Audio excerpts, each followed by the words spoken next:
নে ভাতটা খাইলে বইয়া আচ্ছা তো। আমি খাবো না। আরে আমি তো পানিও আনি নাই।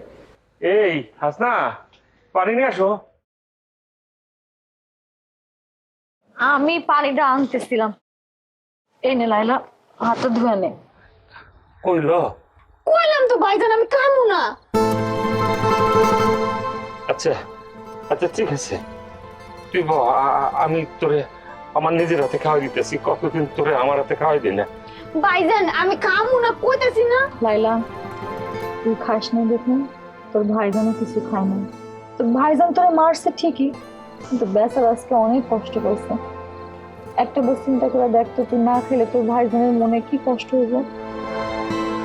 ওই তোরা আজকে মারছি, বিশ্বাস করবো আমার এত কষ্ট লাগছে। আব্বার ছবিটা ভাইসে আসছে আমার সামনে, আমি এতটাই কষ্ট পেয়েছি।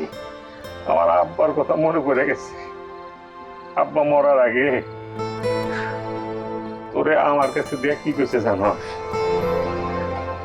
কইছে বাঁধন রে, বাঁধন ওর মনে কোনো সময় কষ্ট দিস না, তোর নিজের মায়ার মতো করে পরে দেখে শুনে রাখিস। বোন, আমি তোরে মারছি, আমার যে কি কষ্ট লাগছে। আচ্ছা ওই বাপ কি সন্তানের গায়ে একটু একটু হাত তুলতে পারে না, শাসন করতে পারে না? ক ভাইজান পারে। আচ্ছা তুই আমার মাফ করে দিস। ভাইজান তুমি কি করতেছো? তুমি এসব কথা বলো না। আমি তো তোমাকে অনেক কষ্ট দিই। না রে ভাই, তোর কষ্ট আমার লাগে না, কিন্তু ওই যে কিন্তু তুই যখন কষ্ট পাস, তোর ভাইজান তোর চেয়ে বেশি কষ্ট পায়। শুধু ভাইজান রে না, আমি তো তোর অনেক কষ্ট দেই রে হাসনা। তোর পাগলি কি কস? আমি কি তোর ভাবি লাগি? আমি তো তোর বান্ধবী। তুই আমার মাফ করে দিস বোন।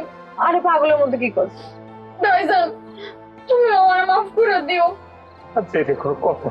এটা পাগলের মতো কথা হচ্ছে। তুমি তাড়াতাড়ি আমার হাতটা ধুয়ে দাও, আমি ওর কটা খাওয়াই দিই। না আমি এই জায়গায় খাবো না। চলো আমরা সবাই মিলে আমাকে চৌকিতে বয়ে খামো।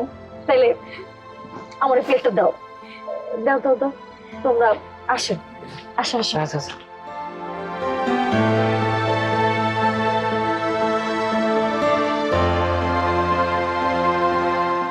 আল্লাহ,